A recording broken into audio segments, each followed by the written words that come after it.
You're tuned into Life is a Sacred Journey. Every week, we bring a new perspective to aging and caregiving. Here is your host, Micheal Pope. Good morning and good afternoon and good evening, wherever you are in the virtual community of Life is a Sacred Journey. My name is Micheal Pope, and I am the host of Life is a Sacred Journey, and it is my honor and privilege every Friday morning at 8 a.m. to come and join you on this sacred journey of life. The purpose of Life is a Sacred Journey is to also bring in experts in the caregiving field that share their books and information with us on what they're doing or what they're learning about this whole phenomenon of caregiving and how it's changed in the 21st century from centuries ago, where communities were a lot more tight-knit and families stayed closer together. So there were generations to be there to care for people, not just for the elders, but for the children. And so Life is a Sacred Journey is about that. It's also about the sacred journey that we're all on, regardless of age, where we are. I share some of the things that I'm experiencing as I'm aging. Some of you share in the chat what you're experiencing. We also have fun, we laugh, and we just this is a community of love. And so welcome if it's your first time, if it's your whatever 1,365th time, whatever time it is, welcome and thank you so much. I want to say good morning to all of the people. Felicia and I had a meeting last week, and we got to look at the demographics of everyone that tunes in to Life is a Sacred Journey. And of course, California gets a big chunk of listenership, and the United States gets a big chunk of listenership. But we have people all over Europe, Dubai, Moldova, Belgium, Japan, South Africa. I know that's you, cuz. Thank you.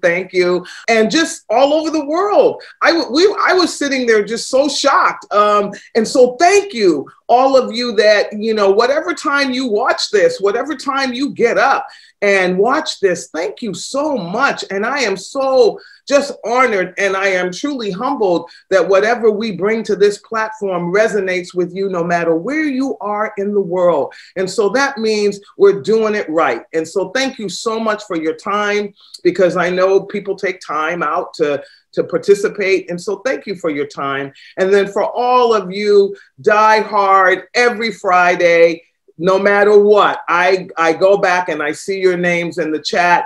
Thank you. Because of you, we also are making our mark in the virtual world as far as sharing our heart with the virtual world. So thank you so much, virtual community. So before we get started this morning, I thought I would do a little something with you, share with you, because I just think, so much is going on. Things are happening that I know I don't always take time for, but I want to talk about already this year, and not from a place, I'm not trying to make you sad, but I just want to lift up a moment of silence for all those people already this year that we have lost. Christopher Plummer was one of my favorite actors of all time. Okay. I mean, like from black and white, anybody who knows Micheal Pope well, I love black and white movies back in the day when they were all young and just starting out. Twilight Zone, you can see all of them in series when black and white Twilight Zone was on. So that's when I was a television watcher. I am not now. But I love Christopher Plummer, and, he passed. Chick Corea, I have a really good friend that when I was a little girl, she would do salsa dancing in the room for show and tell, and I fell in love with salsa. I am not the best salsa dancer.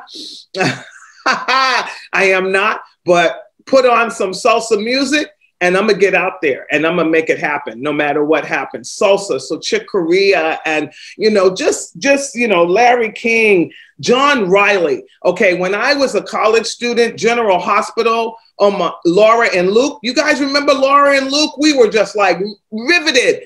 Laura and Luke. Well, going on, there was also a person on there named Sean Donnelly. The actor's name was John Riley, and he passed away. And, I just remember, when folks from our lives pass away, we don't realize that they make up the history of our life.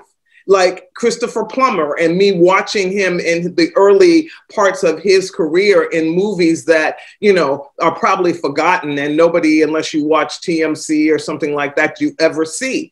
But the reality is he stayed vital and in the community until the end of life. And so, Christopher Plummer, Hal Holbrook, oh my gosh, Hal Holbrook is just, okay. I can't even remember all of the sitcom shows that he led. I mean, if you know, write in the chat, let's share. Hal Holbrook was amazing and married to, oh my gosh, she was in Designing Women, but just incredible. Cloris Leachman, Larry King, Phil Spector, Joanne Rogers. Mr. Rogers' wife, Joanne, has gone to be with Mr. Rogers. So I just want to take a moment. And there's so many more, but I don't want to spend, we only have a half hour together. So I want to make sure, but the names, and then all the names that are not famous, that are not a part of a CNN list, all the people that died of COVID or in their lives or cancer or anything else, anyone that you have lost. I light a candle. If I can get this match to work. I light a candle for those people. Let's just take a moment to think about all the lives that have been lost during this time. It is for those of us that are believers, this is a holy time that we're getting ready to experience. And so there are those that have gone before us. And so let's just take a moment to remember the glorious lives. Hank Aaron, oh my gosh, Black History Month, Hank Aaron. All these people that changed the trajectory because they walked among us. And it doesn't matter if you're a believer, as I am, or many of the watchers and followers of Life is a Sacred Journey, that doesn't matter. They changed your life too, whether you know it or not. And so let's just take a moment for those individuals, and I'll hold the candle up as we do that.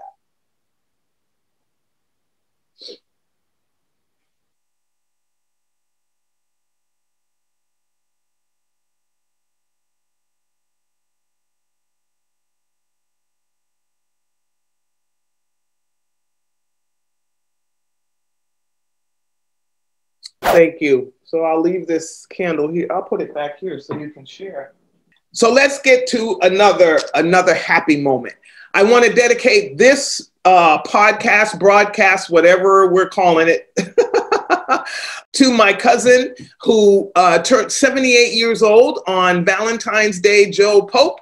And I just want to lift him up and the Pope family. We got together via Zoom and celebrated this man, this glorious man that keeps our family connected and keeps the Pope side of the family, knowing each other. We have so many generations. I think the youngest Pope is maybe not even 4 or 5 months old, and we have popes in the oven. So thank you, Joe Pope, for keeping the Pope family connected worldwide. Thank you for the love that you give us every single day. I dedicate this Life is a Sacred Journey to you and to my glorious Pope family, who I love and adore. Thank you so much for being, for allowing me to carry the same DNA as you all do. All right. Thank you so much. And thank you to all the people out there who have February birthdays. Happy birthday. If your birthday happened before today, happy birthday. If your birthday is yet to come, happy birthday. All right. And if you know somebody out there that you want to wish happy birthday to, write it in the chat.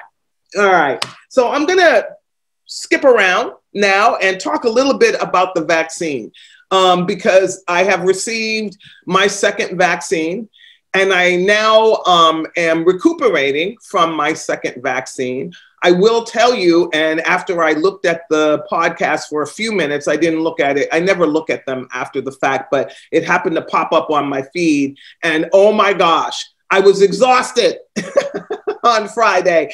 And what I found out is that was a part of the one of the symptoms possibly that you can have after the first or second dose. And it happened for me because last Friday by 1 o'clock, I had hit a wall so hard, it felt like a brick wall that I had to go home and go to bed and actually get some sleep. I will tell you that last night, according to my Fitbit, I am up to 83% sleep. And so that's good. And you can just see the difference. I can see the difference. I think when I was younger, I could sleep 2 hours and still wake up, throw a little cold water on my face and skippity doo dah. But not at this age. We really need to have our rest, and it makes such a big difference. And so I'm going to continue to share my sleep story with you. The day before it was 73% because I stayed up later. Last night I was in bed by 10 o'clock. And according to my Fitbit, it only took me about 30 minutes to fall asleep. And so that means I got a really good night's sleep, even though I got up at 5:30. So it is about that 8 hours for me. It may be different for you. And the closer I get to 100%, I think I'm going to feel so much better. And I will continue to share that. I am on my, what day? 12th day of my raw food fast. I am feeling magnificent. I know my good friend, Sister Paulini, is also doing it. And at the end of the day, I'm telling you, if you can physically, and again, not everybody can do this because I'm telling you, eating raw food is yeah, you've really got to do some shopping to get the different type of flavors that you need to satisfy your palate. I will tell you, because you have to chew a lot, I think the sensation of fullness happens quicker because everything is so crunchy and because you don't cook it at all. I am doing very well. I have lost my sensation for sugar at all. I never put sugar in my coffee, but now I don't even want it in my tea, not even the agave, honey, none of it. I'm drinking it without any sweeteners at all. So I'm going to extend it. I was only going to do it for 20 days. And now I've decided I'm going to extend it through the 40 days of Lent. And so at the end of that time, I will let you know and will continue to share my story with you. I am taking vitamins. Okay, so let me be clear. I am taking I'm taking almost 45 different vitamins a day in order to get through this fast because there's minerals and things that I know and then I'm juicing. I'm drinking juice that I use a blender all day long, carrot juice, pear juice, all of those things, mixing them all together. So that you have to be careful. And I'm also realizing that the fog is lifting this week. That's what I realized.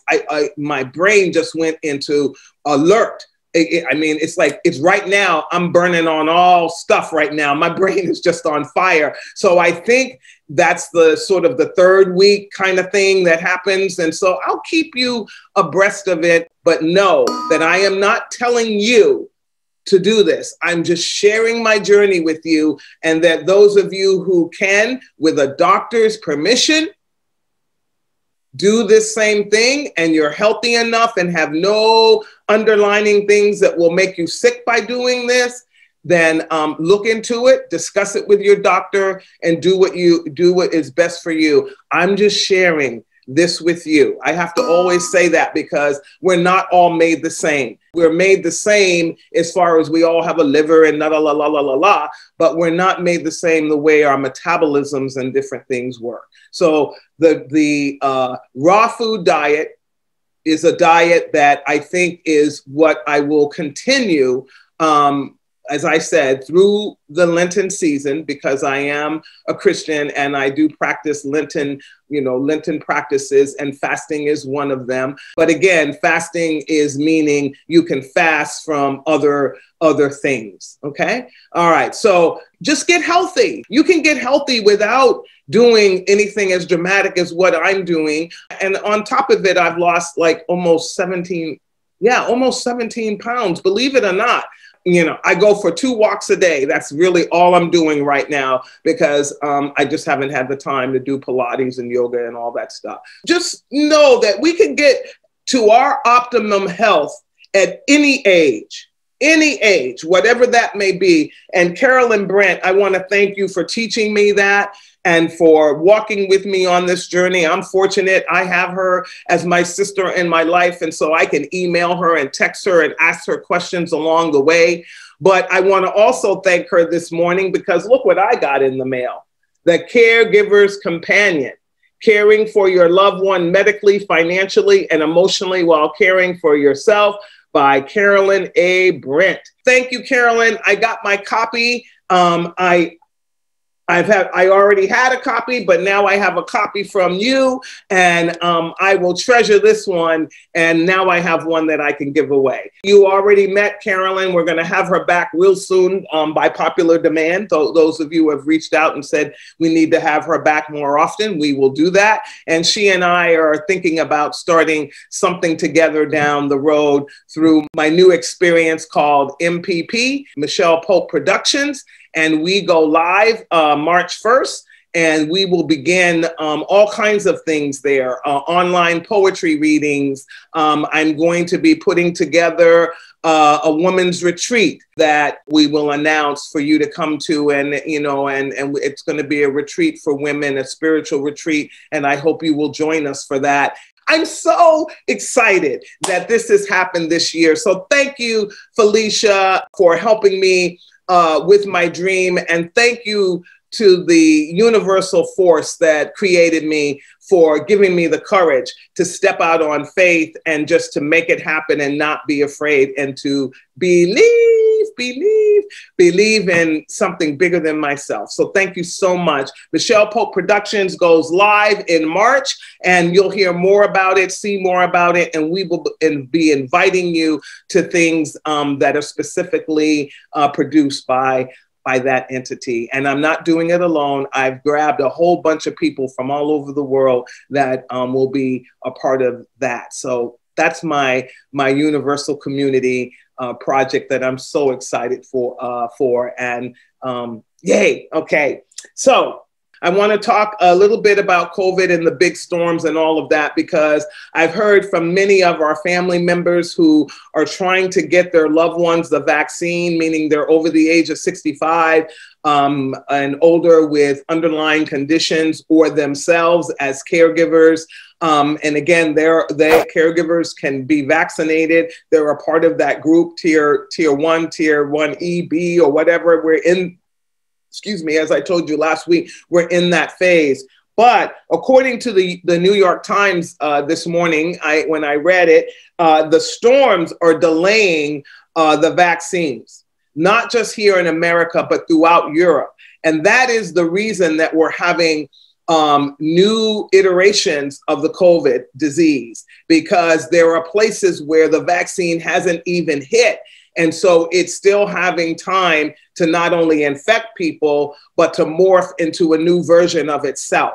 And so what does that mean? That means we're not out of the woods. It means that we still need to wear our mask. And I was shocked to read this. I want to bring it up. It says shipment delays have been reported in California, Colorado, Florida, Illinois, Nevada, New Jersey, Ohio, Utah, and Washington, Oregon, and other states. And this has been forcing sites to temporarily close or change or reschedule appointments. I know I heard earlier in the month that people were having a hard time with getting through to their Kaiser physicians, waiting online, but I hear that's been cleared up a little bit. I hope that in fact is true. If any of you have an experience that you want to share in the chat, please share that, because that will help others. If there's a clinic location, I know my good friend Sandy went to a place, I think she said Hercules, and it was a drive-through. So she didn't even have to get out of her car. So there are clinics, places, the libraries that are having it. So you do not have to wait for Kaiser.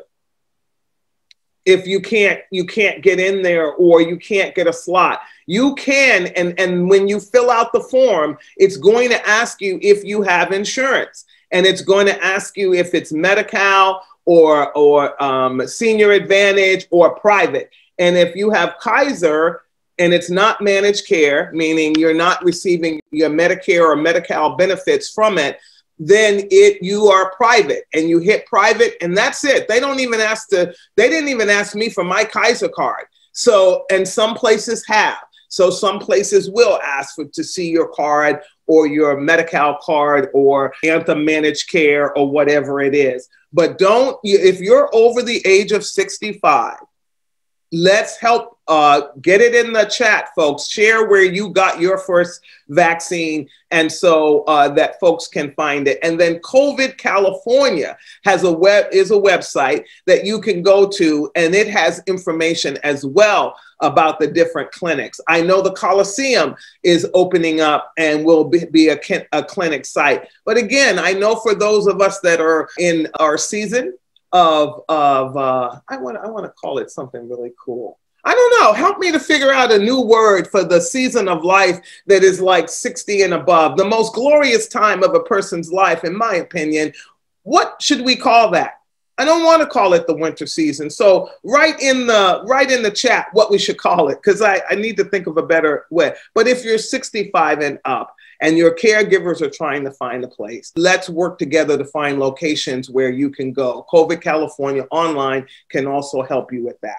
But one of the other facts that I want to share that really broke my heart is that Contra Costa County is one of the high-risk areas. And I did not know that in California. It stated, risk in your area. Contra Costa County, California is at a very high risk level. I haven't had time to do some homework on that, but since I live in that county, I think it has a little bit to do with demographics.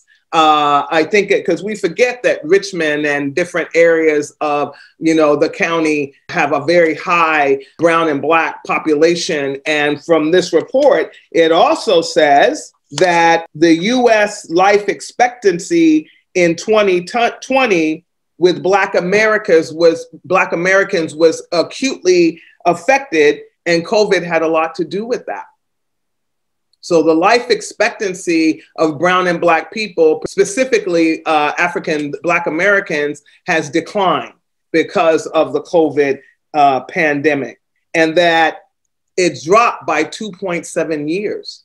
So we've got to work together. I've been trying to get the African American Health Group to come on, and I'm going to work harder on that this week, Dr. Michael Lenore, to see if we can get him on so we can have a good conversation about this, because this is scary. It says California also is looking at pushing $12.6 billion to open the schools so that we can get the schools open, because what we're identifying is that the little people are losing track and losing where they were prior to the COVID pandemic. As much as we thought, and I was one of those people, and the pandemic has proven me wrong, as much as we thought our young people and little people and young adults that the internet was their only way of communication,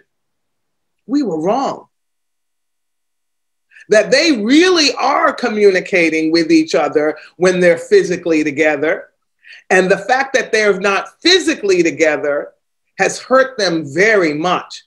9-year-old, I think I told you this last week. If I did, no, maybe I didn't because it was Valentine's Day. Maybe it was the week before because it's been a minute. 9-year-old committed suicide from depression. I was 9 years old a long time ago, but I'm here to tell you at 9, I didn't know nothing about no depression. I was having a grand old time at 9.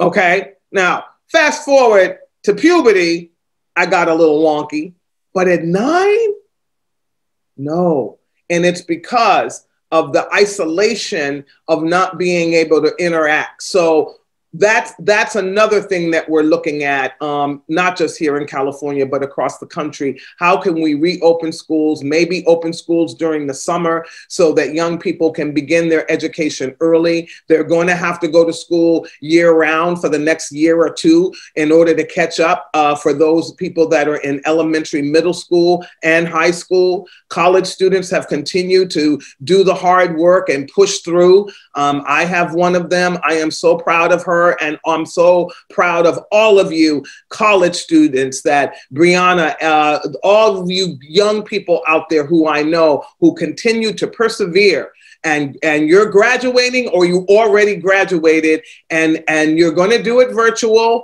but your families love you, and the community is just cheering you on, because I know that was hard. I've taken online classes as an adult learner, but that's very different because I didn't pay to go on a campus. But if I paid to go on a campus and thought I was going to have on-campus experience for 4 years and then wasn't able to do that for 2 years of it, I feel you. And I'm hoping that our administration will look at, and our colleges will work together and do something to help these students, whether you went to a UC or whatever college you went to, even if you went to a private college, don't be mad at people who went to private colleges and isolate them from the equation. They too need help. My daughter went to a private college, but let me tell you, she worked hard to go to a private college, and it cost a lot of money, and she took a lot of loans, and she needs help. So at the end of the day, let's push that in whatever advocacy we can for our politics and politicians. Our young people need help. These last two, well, I guess it's 3 classes now, last 3 classes of college students, 4 classes of college students, and prior even, because of the economy. We need to help them. They are the future of our economy and of everything that we leave behind. And if they're in debt, you know what happens to you when you're in debt over a period of time, when you can't buy nothing and all the money you make goes to paying bills and you have nothing left to show that you are doing anything?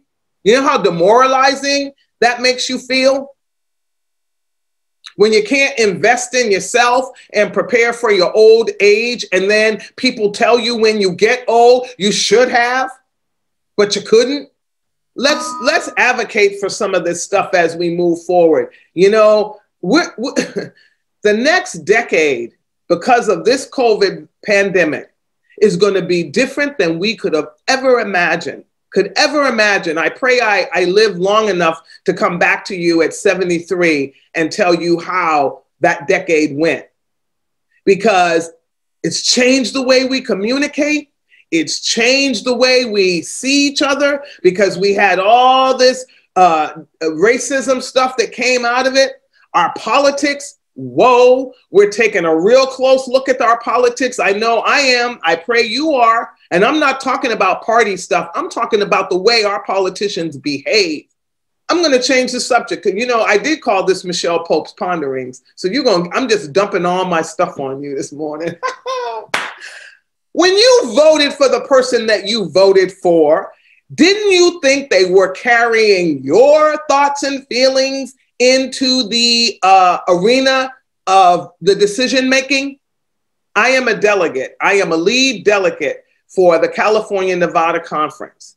I was nominated by the congregations, the lay congregations of the California-Nevada Conference, to be a delegate to make decisions on behalf of the church, the global denomination of the United Methodist Church. When I go in to making those decisions and voting, I am voting with a heart that my vote, or what I say, is going to affect the lives of other people. So I have to be mindful. I have to think about everybody and then vote my best conscience. Discernment, thinking about, visualizing who this might affect, what this means long-term financially, what this will mean when I'm dead and gone, pushing up my tree.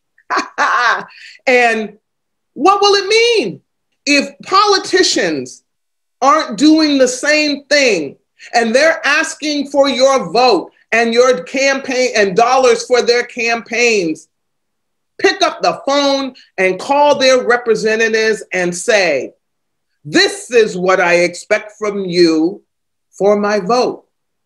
If you chose to be a politician, you chose to be one of the best listeners of all time. That's halfway, that's part of your job, to listen. And then to do no harm. Thank you, John Wesley. Do no harm.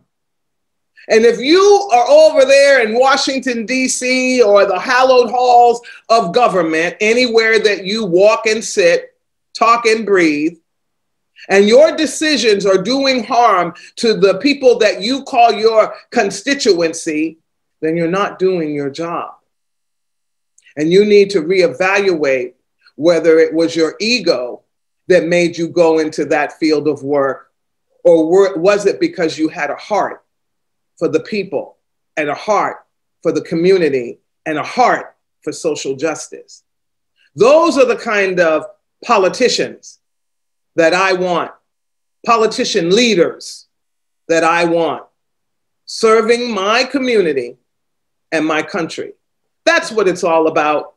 Not people raising their fists and creating anger and creating disdain and talking about it. I don't care if you don't like the Democratic Party or the Republican. I don't care. I don't care. I want you to do your job, because there are people suffering. And every day when I go to work, come to work, I see more and more tents on the street. So that tells me something is dead wrong in the world today. And if I can't pick all those people up and take them to my house, oh God, if I win the lottery, because I'm buying lottery tickets, excuse me for gambling, but I am. I'm not spending a lot. So it'll have to be divine intervention for me to win. But if I do, I pray that I will win enough to make an impact on unshelteredness, because this is I almost said a bad word. It's a shame to see the amount of people that are living on the street. It just breaks my heart. And I know it breaks the heart of our Creator as well. So we got a lot to do, but there's also joy in the world. And I want to tell you a little joy. I met a young person. Wow, how long ago have I known this person? A long time. And I met them when they were beginning college, and now they're in their, oh my gosh, they're in their 30s, this person. So a long time. And I just fell in love with the heart of this person and the fire for this person. They emailed me the other day, and they are getting married, and they have asked me to be the person that officiates their wedding. And so I'm going to be doing that. And I'm so excited to be able to do that. And then in 2022, I've been asked to do that again for another couple that I love so much, another place. So I'm beginning to see that the seeds that we plant come back to bring us joy. And that's what it's all about. It's not about planting them with the idea that someone's going to come back and do something for you. You plant them freely, and then, oh my gosh, the flowers just show up. You know, I realize I am a happy person. That's not, you know, yeah, I'm a happy person. I know that for some people, they don't want to believe that I am real. I got an email from, not an email, but one of the messages things from somebody saying, you know, just negative ninny. They can't believe that I actually feel the way that I do. And they also said that I mention God too much. Well, I'm going to say it again, and I've said it 50 million times before. As the host of Life is a Sacred Journey, I bring my authentic self to this experience. My authentic self loves God. And I will never, nor will anyone ever make me or put me in a position where I will deny that. I don't care who you are. So I just want to say that for the last time, hopefully, that I am not trying to make you anything. This is a forum of sharing. You eat the meat, throw away the bones. But please don't tell me not to talk about my God, not to talk about the fact that I believe in Jesus Christ and that I'm a Christian. If that offends you and truly causes you sleepless nights, then this is not the platform for you. And that is way okay. And I'm way okay with that. And I wish you well. But please don't send me a direct message of any kind telling me that I should not speak my truth. You can do that to somebody else that will care, because I don't care. I don't, that you feel that way. I'm sorry you feel that way, but I don't care that you feel that way. Because when you said what you said to me, you took it from a place of caring to an ugly place. And so I just have to say to you, and you know who you are, I wish you well. And if you ever, your heart ever gets softened, you are welcome back into the virtual neighborhood of Life is a Sacred Journey. You are welcome back. I have blocked you. Yes, I have blocked you. But you can see this. I know you can watch this and you're probably watching this. But be well, angry person. Be well, because I will never let anyone tell me who I can and cannot worship. And I will never let any other human being steal my glory and my happiness. That ain't gonna happen. That's never gonna happen. That's never gonna happen. All right. So thank you, my Life is a Sacred Journey family, for joining me for Micheal's Ponderings today. And my last pondering is about you. You are incredible people. And in the world today, we need courageous and incredible people. And so one thing that I'm going to ask you to take into the last, 9 days of Black History Month, and then into the rest of your life, is where you see oppression, where you hear oppression, where you kind of feel that icky feeling when someone is saying something that is racist, sexist, all of it, any ism, speak up. Be courageous enough to speak up and tell them that makes me uncomfortable. You don't even have to tell them they're wrong. Just say, you know what? That makes me uncomfortable because I don't feel that way. And that's it. You don't even have to have any more conversation. You can get up and say, and I respectfully remove myself from this conversation. Let's change the world, people. Let's change the world, because the day will come a year or so from now when the pandemic will be in the rearview mirror of our lives, and we'll start to fall back into habits that weren't good before and won't be good again. So let's try to fix and put those little pause buttons in now. So when our behavior starts to slip back into judgment, decay, and disdain and anger, that we hit the pause button because we remember that we're moving into a time of love, and we're moving into a time of unity, and we're moving into a time of humanity. And I hope, oh my gosh, I pray I live long enough to see it. I really, really do. But if I don't, I'll be looking down from the tree, and I hope that's what I see. So have a wonderful, wonderful weekend. Be the change you want to see in the world, and hug yourself. Reach out to someone that you haven't spoken to in a while. Let them know you love them, miss them, and they matter. You might save their life. That call just might save their life. If you are someone that is out there that is depressed, feeling like the world is against you and there's no place to turn, please pick up your phone, call the suicide prevention hotline, and talk to somebody. There are volunteers there that are there to listen, and they will help you through that moment. Please don't do it alone, because you're not alone. There are those of us out here who care about you, and we want to know that you're around for a future for you and for all of us, that if you're not in it, it won't be the same. So have a wonderful weekend. My name is Micheal Pope, and I've been your host for Life is a Sacred Journey on this Friday morning.